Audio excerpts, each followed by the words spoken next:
What's going on, everybody? Welcome to my YouTube channel. Today is Cooking with KC, episode number 2. Now today I have a great recipe for you guys I'm excited to make. It's called low carb peach cobbler, grain-free, sugar-free, and I'm very excited to make this recipe for you guys. And if you guys can do me a big, huge favor and hit the subscribe button for your boy. And with that said, let's get into the recipe. We have peaches, of course, one of the main ingredients right here. What I'll do is I'm gonna cut these up, and for the filling, and you have canned peaches. If you don't want to cut the peaches, you guys can use canned peaches for this recipe. But when you guys get the canned peaches, make sure you guys buy them in light syrup. Do not buy the heavy syrup. They have more sugar in it, added sugars and more carbs. Here we have our almond flour and our coconut flour. You guys can use either or, whatever you guys prefer. Today we're going to be using almond flour though, but the coconut flour, if you guys want a little bit more taste, coconut flour would be great to use as well. Here we have our Carrier's Gold butter. This is the butter I prefer, especially if you're doing a ketogenic diet. You want to stay with, grass-fed type of butter. So this is a great staple of mine when I'm on a ketogenic diet. And here we have our non-stick cooking spray. For the crust, spray the pan. And for the filling, we have some ground cinnamon. And we also have some ground nutmeg.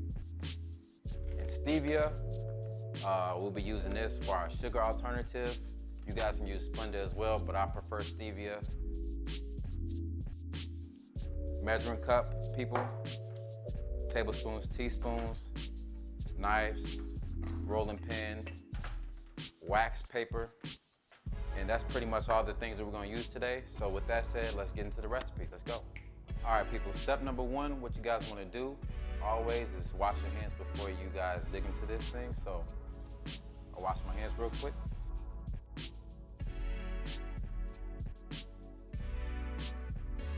What you want to do is create your filling. So what you want to do is get your peaches, get you a bowl, and slice them up, cut them up, and put them in a bowl. But for this recipe, I already got some peaches already pre-made.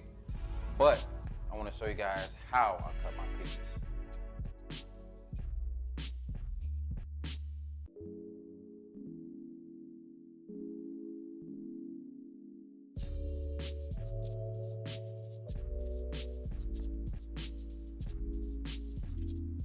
All right, people, I totally forgot. This is a very important ingredient that I missed earlier in the video. So we do need some vanilla extract. So just in case you guys are making this recipe, you guys know what to use. So the next step, guys, is you want to get your pan here or your pot.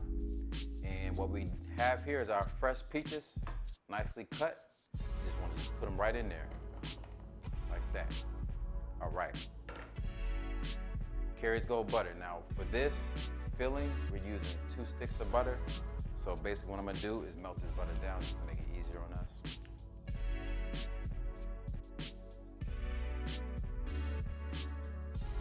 All right, folks, so as soon as we get our butter in our bowl here, just wanna put it in the microwave for about a minute or 2, let it melt down, then we'll add it to our filling.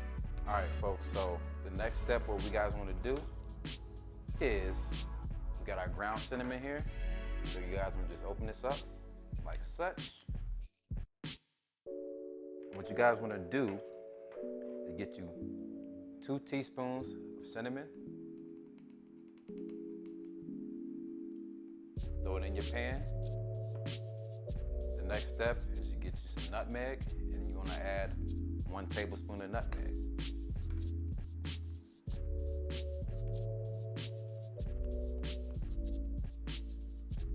All right. The next step, people, is you want to get your vanilla extract. And with this, people, you want to add 2 tablespoons of vanilla extract. So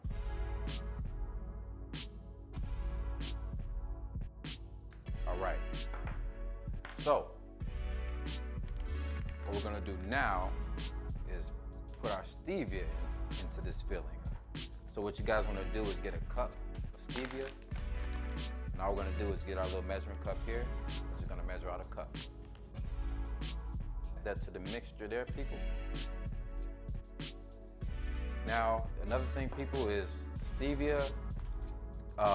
If you guys don't like the taste of like stevia or Splendoite, like stuff like that, another alternative you guys can use is sugar-free syrup. So my favorite syrup is the Welden's Farm brand. You can find them at your local Jewel, probably even GNC, who knows, but for this we're gonna use stevia, obviously. So the next step is we have our 2 sticks of melted butter, and we're just gonna dump that right in here, like that. Cool. And for the purpose of this recipe, people, now I do have the fresh peaches in there, but for this, I am gonna open this just to put a little bit of juice in there, so I can simmer it up. So what I'm gonna do is open it up real quick, just add a little bit of juice. Just gonna add just a little bit of juice in here. Now, people that's on keto with this recipe, now that's the diet I'm doing right now. And the thing is this recipe will knock you out of ketosis if you eat too much of it, but it is very high in fat because of the butter content. So the insulin response to the ketogenic diet, when you eat this, it will spike your blood sugar, like I said, but it will come back down.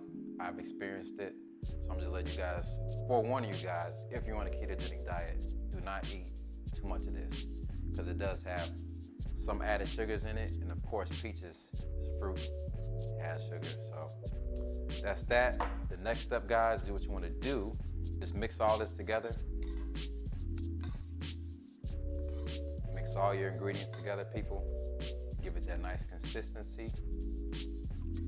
All right, folks, so we have our cobbler filling here. So you just want to put this on the stove, and you want to turn it up very high until you get a nice boil. As soon as you get a nice boil, you want to turn the heat down.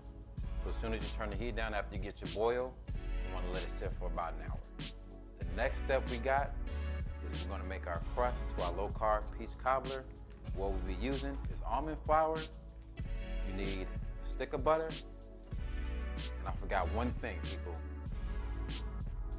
For this recipe, of course, we're going to need eggs, baby. So first thing is first, let's get our almond flour. We're going to use about a cup of this. Like I said, people, you guys can use coconut flour as well if you guys want a different type of texture and taste to this. But just get like a nice little cup of almond flour here, a little bit more.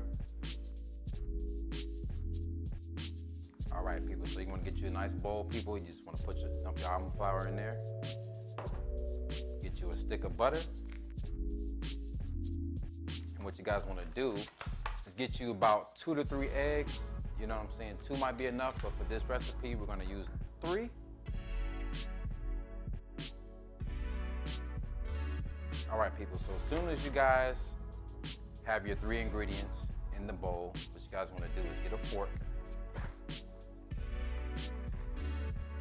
And what you guys want to do is just mash it down, mix it up. So what I did was I mixed the almond flour in here, but it's not as thick. So what you guys can do, if it's not as thick and consistent as you guys want it, use some coconut flour here.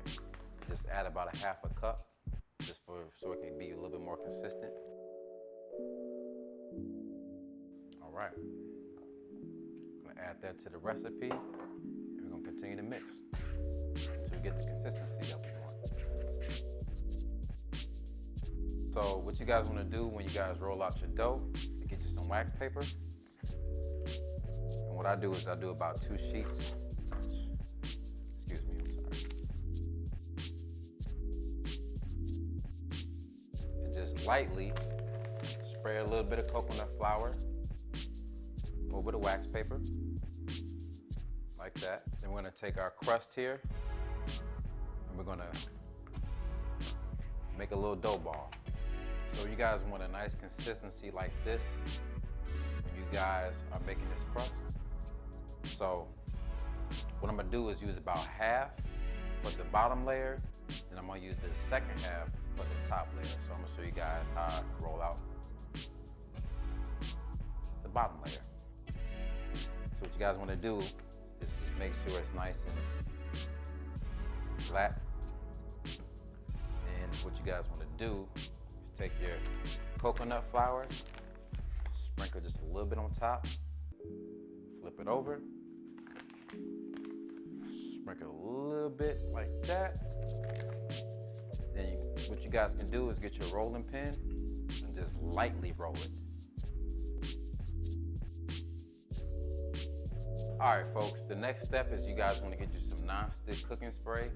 I prefer the 0-calorie cooking spray. A lot of people use like the canola oil and stuff like that, but you guys want to stay away from those oils because you want to keep this recipe nice and healthy ingredients. So you guys want to just lightly take your cooking spray and just spray the pan down. We have our coconut flour here, and all we're gonna do is just lightly brush it down in the pan. All right, people, so before we do this step and make the crust, you guys want to preheat your oven to 350. As soon as your crust looks something similar to this, we want to slide that right into the oven for about 10 to 15 minutes. So that's what we're going to do right now. We have our crust done, nice and crispy golden brown. So what we're going to do is our filling has been cooking for about an hour. So what we're going to do is just pour that on top of the crust. Then we're going to lay our next layer of crust on. All right, people, the next step, we have our filling here. We're going to take our spatula and we're going to lightly pour it on our crust.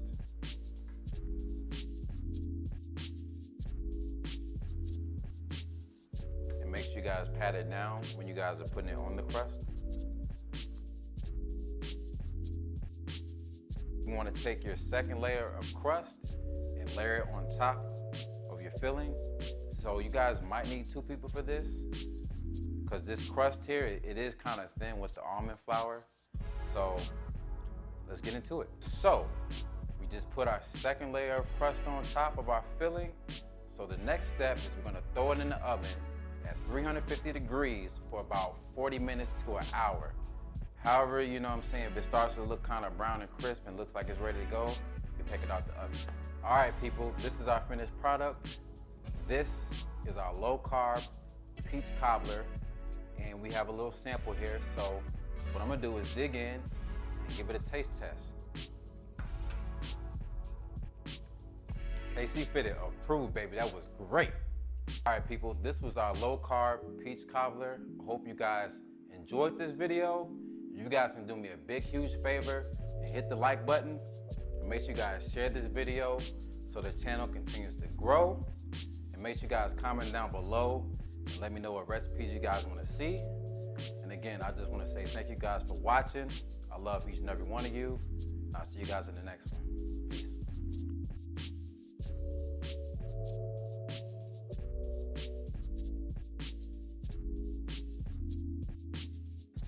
0-calorie non-stick cooking spray, because some cooking sprays do have calories, but obviously pan like such. And what you guys want to do is just